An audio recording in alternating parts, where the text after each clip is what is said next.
Imagine standing on a ship that moves so fast that time itself bends. You glance at your wristwatch. It ticks normally, but outside the window, stars stretch into rainbow-colored streaks. Time slows to a crawl, and the universe warps into a tunnel of light. This is not science fiction. This is the physics of traveling at the speed of light. Einstein's equations tell us that reaching light speed is impossible for anything with mass. But what if we could get close? What would you see? Would Earth still exist when you returned? Would anyone recognize you? Let's board this impossible ship and find out what really happens at the universe's ultimate speed limit. Before we imagine the journey, we must understand the brutal reality of physics.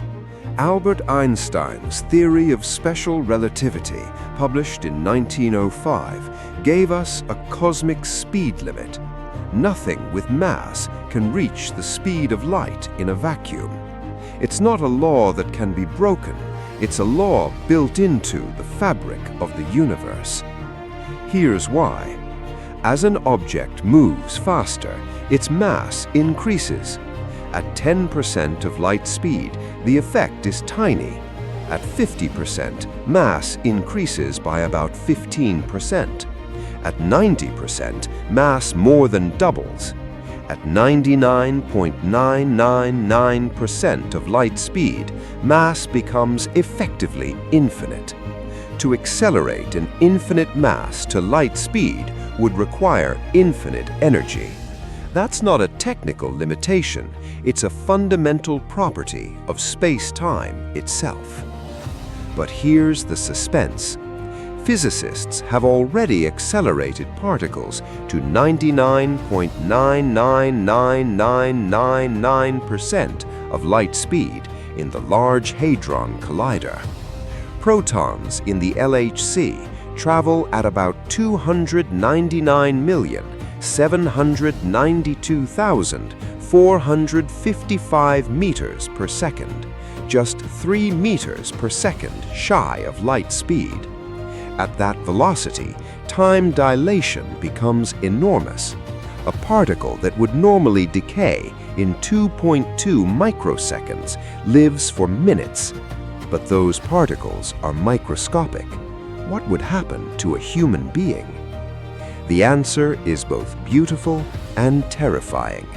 Your body would require more energy than the entire universe contains to reach light speed. The friction with the interstellar medium, even the sparse hydrogen atoms in space, would become catastrophic. At 99.999% of light speed, even a single hydrogen atom would hit you with the energy of a cosmic ray, vaporizing your ship and you in a fraction of a second. So we'll cheat. We'll imagine a perfectly empty universe, a flawless ship, and an energy source beyond our understanding. Then, and only then, can we ask, what would it look like? Now, let's board our impossible ship. You're strapped into your seat, engines humming with power beyond human comprehension. You press the accelerator. At first, everything is normal. Stars drift past slowly. But then, everything changes. As you approach light speed, the Doppler effect transforms the visible universe. Light from stars ahead of you is compressed, blue-shifted into ultraviolet and even X-ray frequencies. Stars behind you are red-shifted into infrared and radio waves. The sky splits into two distinct halves, a brilliant, blinding blue-white disk in front and a deep, dark red abyss behind. But that's just the beginning. The relativistic aberration of light, a phenomenon predicted by Einstein, causes the entire universe to contract into a narrow cone in front of you. Stars that were spread across the sky now cluster into a brilliant circle of light just a few degrees across. The cosmos is folding itself into a tunnel, a light tunnel of pure energy. At 99.999999% of light speed, this cone is so narrow that the universe appears as a single dazzling point of light ahead. Behind you, absolute darkness. Now, consider the color of the stars. As you accelerate, their light shifts. Red stars turn blue, blue stars turn violet, but then the ultraviolet light becomes gamma rays, lethal radiation that would cook you alive. In reality, your ship would need radiation shielding meters thick. But in our thought experiment, you see the stars briefly shimmer through every color of the rainbow before they vanish into pure, blinding white. The universe is no longer a sky, it's a spotlight, and you are flying straight into it. Here is where the true terror begins.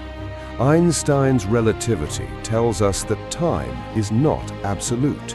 It is relative, dependent on your velocity. The faster you move, the slower your time passes compared to a stationary observer. At light speed, time stops entirely. But you can't reach light speed, so we'll aim for 99.999999999% of it. Let's do the math. At that velocity, the Lorentz factor, the measure of time dilation, is enormous, approximately 22,366. For every year you spend on your ship, 22,366 years pass on Earth. You leave Earth at age 30. You travel for what feels like 10 years to a distant star 10 light years away, and then return. When you arrive back, you are 50 years old. Earth is 447,320 years older. The people you knew are dust. Civilizations have risen and fallen. Languages have evolved beyond recognition. The Earth itself might be unrecognizable, covered in cities you cannot fathom, or perhaps completely barren, abandoned by a species that left long ago. This is not science fiction. This is the twin paradox, a real phenomenon confirmed by atomic clocks on high-speed airplanes and satellites. Astronauts on the International Space Station age slightly slower than people on Earth, but the difference is tiny, measured in milliseconds. At light speed, it becomes a cosmic chasm. And here's the suspense. If you travel far enough at near light speed, you could return to Earth millions of years later. You could witness the death of the Sun, the collision of the Andromeda Galaxy, or the heat death of the universe itself, all within a single human lifetime. You would become a time traveler, not by magic, but by physics. The cost? You would lose everyone you love, every place you knew, every memory of home. You would become a stranger in your own future. Now let's look outside again, not at the light, but at the shape of space itself. At near light speed, the universe appears to contract in the direction of travel. This is called length contraction, another prediction of special relativity. A star that is 10 light-years away in the Earth's frame appears only a few days away in yours. The distance shrinks, the universe folds. But here's the catch. You don't feel this contraction. To you, your ship is normal size. The universe outside is what warps. Stars that were spherical now appear as flat, elongated pancakes. The planets in your path are compressed into razor-thin disks. The space itself seems to bend around you, creating a tunnel of distorted light and gravity. If you look closely at the edges of that tunnel, you will see something remarkable. The stars behind you, red-shifted and dim, wrap around the sides of your view like a ring of fire framing the darkness.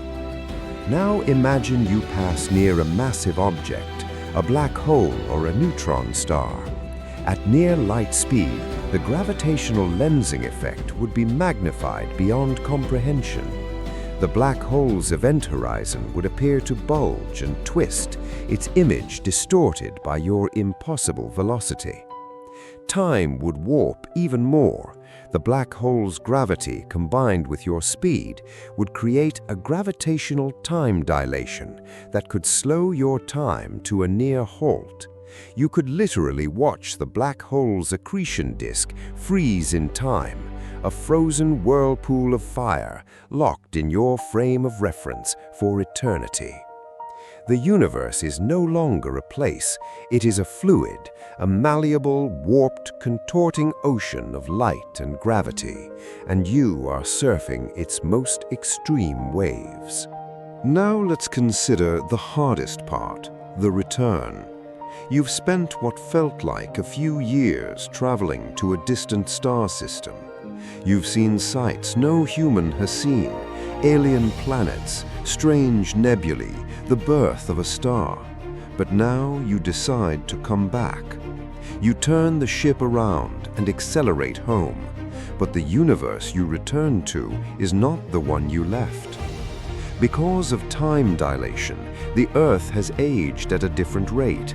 If you traveled for 10 years at 99.999999999999999% of light speed, Earth has aged 223,660 years. That's not just a different time, that's a different epoch.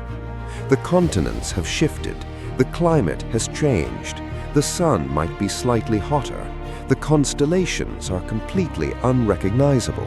The entire sky has rotated due to Earth's axial precession over 223,000 years, and the positions of the stars have shifted noticeably. You land on Earth, a green field perhaps, or a city, and you step out of your ship, but the air is different. The atmosphere has more carbon dioxide, less oxygen. The microbes in the soil have evolved. Your immune system, trained on 21st century bacteria, is completely useless. You could be killed by a simple cold that is now harmless to the locals. And there are no locals. Humans may have colonized other planets or gone extinct, or they may have evolved beyond recognition, tall, thin, large-eyed beings that look at you with a mixture of curiosity and pity. You try to speak, the language is unrecognizable. You try to find a familiar landmark, a mountain, a river, but they've been erased by time and human engineering. The Earth you knew is gone. You are a ghost in your own world, a time traveler stranded in a future that has no place for you. This is not a happy ending. This is the cost of near light speed travel. The faster you go, the more you leave behind. And the faster you go, the more you realize that returning is not a victory, it's a second farewell. We end not with physics, but with philosophy. Traveling at light speed, or even near it, forces us to confront the most fundamental questions about our existence. What is now? If time is relative, then the present moment on Earth is not the same as the present moment on your ship. You are not living in the same time as your family. You are not part of their story. You are a spectator, watching their lives unfold at an impossible speed. And here is the deepest mystery. If you could travel at light speed, time would stop entirely. For a photon, created at the core of a star, the journey across the universe is instantaneous. No time passes, no distance is felt. The photon is born and arrives simultaneously. That means if you became light, you would never experience anything. No voyage, no discovery, no loneliness. You would simply be in all places at all times without the passage of a single second. But we are not photons. We are human. We are bound to time. We experience joy and grief, birth and death, love and loss, all because we are trapped in the arrow of time. Traveling near light speed would not free us from time. It would magnify our relationship with it. We would see time as a river flowing at different speeds for different observers. We would see the universe as a vast tapestry where every thread moves at its own pace. And perhaps that is the true lesson. Light-speed travel would not make us gods. It would make us orphans, adrift in a universe that is indifferent to our existence, where even the speed of light is just another law of physics, as relentless as gravity. The only thing that matters, the only thing that gives meaning to our journey, is not how fast we travel, but who we travel with. And if we travel alone at the speed of light, we are not explorers, we are exiles. Light-speed travel is not about stars, it's about time. Every second you spend on that ship, Earth moves forward 1,000 years. Every heartbeat you take, civilizations rise and fall. The universe is a clock, and at light speed, you become the clock's most tragic witness. The question is not whether we can reach the stars, it's whether we can bear what we'll leave behind.